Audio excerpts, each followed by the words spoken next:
Shalom, salam berkat dari kami untuk pendengar sekalian. Saat ini pendengar akan diberkati dengan program Hari Ini Harinya Tuhan bagian yang ke-8.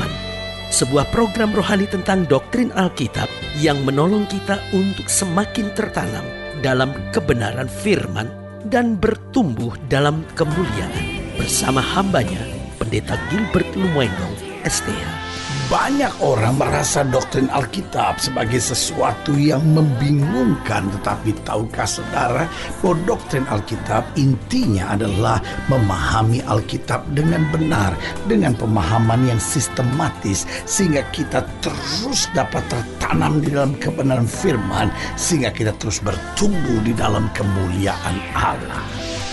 Buka hati saudara sekalian untuk menerima berkat-berkat firman-Nya hari ini.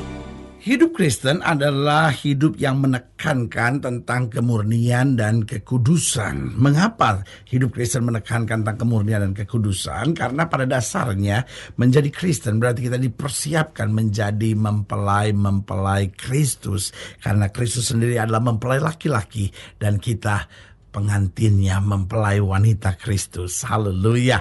Namun tanpa disadari banyak orang percaya terlibat dalam persundalan. Mungkin sudah berkata, aduh pendeta itu kok bahasa kasar sekali, persundalan, apa maksudnya ya kan? Saudaraku, kalau kita bicara tentang persundalan dalam Alkitab, saya melihat ada beberapa tingkatan tentang persundalan. Yang pertama yang disebut persundalan rohani.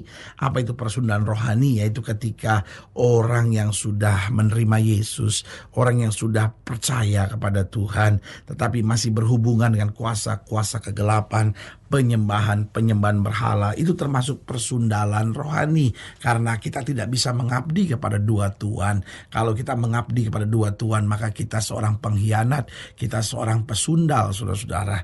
Iya kan? Lalu mungkin ada orang yang berkata, tapi saya tidak pernah pergi ke dukun, saya tidak pernah percaya paranormal, saya juga tidak pernah menyembah berhala, saya hanya baca aja apa kata bintang, itu kan cuman bacaan untuk lucu-lucu saja. Oh saudaraku, iblis itu licik. Dia bisa pakai sesuatu yang kelihatannya hanya lucu-lucu saja, tetapi tujuannya mengikat, membelenggu, dan bahkan mengutuk kehidupan saudara. Karena sebagai hamba Allah, saya hanya mau ingatkan kita anak Tuhan, hidup dalam kesucian, jangan bersundal secara rohani.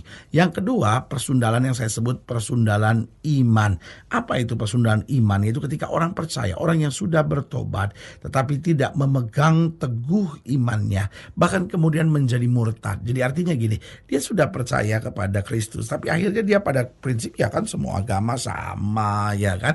Loh, saya mengerti dari mana kita memandangnya. Kalau kita memandang dari semua agama mengajarkan sorga, betul. Semua agama mengajarkan kebaikan, tidak salah. Semua agama mengajarkan yang benar, ya kenapa kita bilang beda? Kan semuanya sama. Semua agama juga mengajarkan neraka, semua agama juga mengajarkan tentang adanya setan dan adanya Tuhan, ya kan? Semua agama mengajarkan untuk kita harus hidup dalam kebaikan, semuanya baik. Tetapi saudaraku yang kasih dalam Tuhan, kekristenan bukan sekedar agama. Kenapa bukan sekedar agama? Karena agama upaya manusia untuk mencari Allah, tetapi kekristenan mengajarkan bahwa bukan kamu yang mencari aku, tetapi Allah sendiri yang turun menjadi sama dengan manusia untuk dapat menyelamatkan kita. Karena kalau kita mencari Allah, kita tidak akan pernah menemukan Allah. Tapi kalau Allah mencari kita, kita diselamatkan. Nah, kalau kita sudah diselamatkan oleh Kristus, tapi masih dalam konsep kan semua agama sama, ya kan? Jadi ya saya pindah-pindah agama aja nggak apa-apa, ya kan? Atau enggak, udahlah saya tidak usah ke gereja lagi lah. Yang penting saya buat baik aja, gitu ya kan? Nah, ini termasuk persundalan iman. Kenapa? Karena Kristus untuk dapat menyelamatkan kita, dia naik di atas kayu salib dan mati buat kita. Masakan untuk kasih setia Tuhan yang sebesar itu, kita tidak berani mempertahankan iman kita untuk tetap setia. Yang ketiga, saya pelajari ada persundalan yang saya sebut persundalan perbuatan, yaitu ketika orang sudah masuk gereja, orang sudah menyebut dirinya orang rohani, orang beragama, orang yang melayani Tuhan, tetapi kemudian berlaku munafik. Nah, ini yang disebut persundalan perbuatan, saudara-saudara, yaitu dia secara perbuatan dia tidak menunjukkan diri sebagai anak-anak Tuhan. Nah, yang keempat, persundalan apa? Persundalan seksual, ketika orang hidupnya tidak lagi berjalan dalam kesucian dalam tubuhnya. Dia pacaran, lakukan hubungan seks sebelum nikah, ya kan? Lalu dia sudah menikah, masih melakukan hubungan seks dengan wanita lain atau dengan pria lain. Ini termasuk persundalan persundalan seksual. Nah, saudaraku yang kasih dalam Tuhan, Alkitab dengan tegas menyatakan orang-orang sundal tidak punya tempat di dalam kerajaan sorga, tetapi orang-orang yang benar akan senantiasa diselamatkan oleh Tuhan. Haleluya. Selamat datang dalam program kita hari ini, Harinya Tuhan, sebuah program rohani yang kembali mengingatkan kepada kita betapa pentingnya kita menjadikan firman Tuhan sebagai dasar keseharian hidup kita. Karena selama kita jadikan firman Tuhan sebagai dasar keseharian hidup kita, langkah-langkah ke depan kita penuh dengan kepastian, kemenangan, berkat, mujizat, dan perkara-perkara besar. Haleluya. Dan dalam program ini kita memang sedang membahas tentang persundalan. Persundalan di sini mencakup 4 hal yang sudah saya jelaskan, yaitu persundalan rohani, persundalan iman, persundalan perbuatan, dan persundalan seksual. Tuhan mau kita menjadi orang percaya yang hidup dalam kemurnian dan berjalan dalam kekudusan Allah senantiasa. Nah, saudaraku yang kasih dalam Tuhan, dalam pembahasan kita tentang persundalan, kita mau sama-sama lihat dari Yeskiel pasal 23. Yeskiel pasal 23 ayat yang pertama sampai ayat yang ke-12. Yeskiel pasal 23 ayat pertama sampai ke-12. Demikian firman Tuhan di bawah judul perikop kakak beradik Ohola dan Oholiba. Demikianlah firman Tuhan. Datanglah firman Tuhan kepadaku, hai anak manusia, ada 2 orang perempuan, anak dari satu ibu. Mereka bersundal di Mesir. Mereka bersundal pada masa mudanya. Di sana susunya dijamah-jamah dan dada keperawanannya dipegang-pegang. Nama yang tertua ialah Ohola dan nama adiknya ialah Oholiba.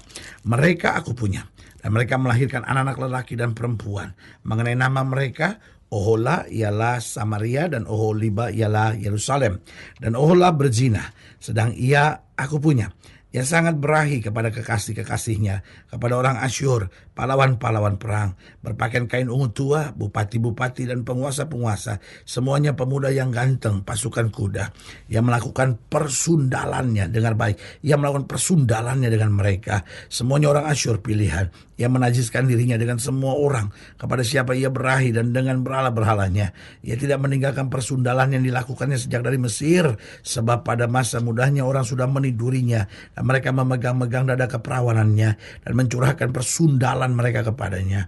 Oleh sebab itu aku menyerahkan dia ke dalam tangan kekasih-kekasihnya, dalam tangan orang Asyur, kepada siapa ia berahi. Mereka menyingkapkan auratnya, anak-anaknya lelaki dan perempuan ditangkap, dan ia sendiri dibunuh dengan pedang.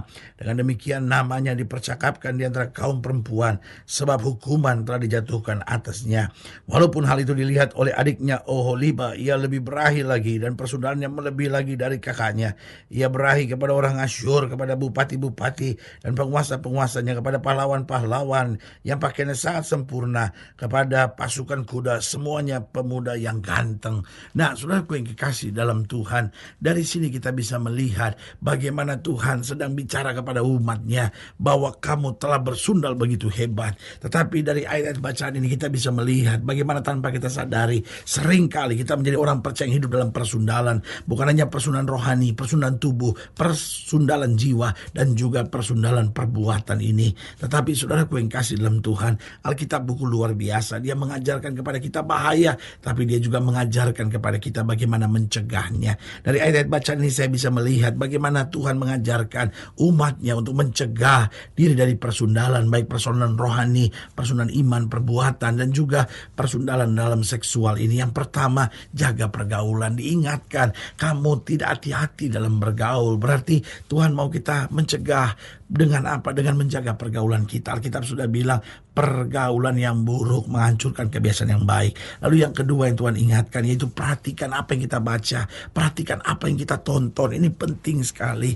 Kadangkala bacaan-bacaan yang kita baca itu sangat mempengaruhi kita. Banyak orang gak ada waktu lagi baca Alkitab. Yang dia baca cuma hal-hal duniawi, yang dia tonton cuma hal-hal yang membuat hidupnya lebih jauh dari Tuhan. Itu sebabnya perhatikan, sehingga kita dibangunkan. Karena apa yang kita baca, apa yang kita tonton sangat mempengaruhi pikiran kita. Itu bukan berarti hidup Kristen gak boleh ini, gak boleh itu. Tetapi saya mau beritahu, berilah tempat lebih kepada firman. Berilah tempat lebih kepada hal-hal yang rohani. Sehingga itu menjadi filter yang baik. Apapun yang kau baca, apapun yang kau tonton, jika tidak benar, difilter oleh firman Tuhan. Yang ketiga, bagaimana mencegahnya? Selalu hidup dengan firman. Karena saya percaya betul, orang-orang yang hidup dengan firman akan berjalan senantiasa dalam kekuatan dan anugerah kasih Tuhan. Dan yang keempat, saya pelajari bagaimana mencegahnya. Jaga perkataan kita. Jangan perkataan-perkataan kita perkataan negatif. Jaga perkataan kita supaya perkataan-perkataan kita jangan perkataan-perkataan yang mengutuk diri kita sendiri, tetapi perkataan yang membangun, yang menguatkan. Nah, pertanyaannya, mengapa kok persundalan bisa terjadi? Yang pertama saya pelajari, seorang bisa melakukan persundalan baik secara rohani maupun secara iman, secara perbuatan dan secara seksual. Yang pertama, karena tidak takut akan Tuhan. Orang kalau takut akan Tuhan, dia takut berbuat dosa. Yang kedua, karena tidak mengerti kehendak Allah dalam firman. Yang dia pikir cuma hal-hal yang menyenangkan buat dagingnya. Dan ini menipu. Tapi kalau orang mengerti kehendak Tuhan dalam firman, maka meskipun berat, dia tahu ini menyenangkan hati Tuhan dan dia menjalankannya. Yang ketiga, mengapa persundalan dapat terjadi? Karena tertipu oleh iblis. Iblis itu licik. Iblis berkata nggak apa-apa, ya kan?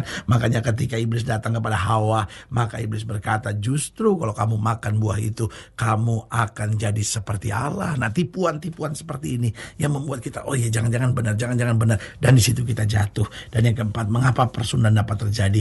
Karena kita tidak punya prinsip. Saya percaya betul hidup Kristen adalah hidup yang tegas. Alkitab bilang kalau mata kanan kamu menyesatkan, cungkillah. Artinya apa? Kita harus belajar punya prinsip. Kalau kita tahu ini benar, lakukan.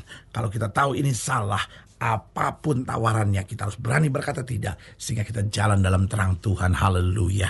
Saudaraku yang kekasih dalam Tuhan, jika saudara yang dilayani lebih jauh, hubungi kami melalui telepon, hubungi kami melalui surat, kunjungi website kami, karena kami ada untuk membawa Bapak Ibu Saudara senantiasa lebih dekat pada Tuhan dan mengalami kasih kuasa mujizat yang luar biasa. Haleluya. Secara khusus melalui program ini juga saya mau berdoa buat setiap saudara yang sakit, setiap saudara yang berbeban berat, karena saya percaya bahwa bagi Allah tidak ada perkara yang mustahil. Nah, saudara yang didoakan secara khusus, boleh taruh tangan kanan di dada dan kita akan berdoa. Mari kita berdoa. Bapa, dalam nama Yesus, hamba doa buat yang sakit, hamba doa buat yang berbeban berat, hamba doa untuk setiap mereka yang sedang menghadapi masa-masa yang sukar. Karena hamba percaya bahwa bagi Allah tidak ada perkara yang mustahil. Bapa, hamba doa di dalam nama Yesus, Tuhan jamah. Yang sakit Tuhan sembuhkan, yang lemah Tuhan kuatkan, yang susah Tuhan hiburkan, yang jatuh Tuhan angkat. Bahkan yang taruh tangan kanan di dada, karena menyadari bahwa hidup kami dalam persundalan, baik persundalan rohani, persundalan iman, persundalan perbuatan maupun persundalan seksual. Hamba berdoa di dalam nama Yesus, Tuhan lepaskan, sehingga hidup kami boleh selalu dalam kemurnian, dalam kekudusan dalam Tuhan. Di dalam nama Yesus kami berdoa. Haleluya. Amin. Saudara yang kasih dalam Tuhan, kita sudah berdoa. Ingat, Allah tidak pernah lalai menepati janjinya. Inilah saatnya buat kita untuk bangkit, bersemangat, bersuka cita dalam menghadapi segala perkara. Karena kita tahu Yesus hidup, Yesus berkuasa, dan selalu menyediakan yang terbaik buat anak-anaknya. Doa saya menyertai saudara. Sampai berjumpa pada program berikut, dan jangan lupa jadikan hari ini harinya Tuhan. Haleluya.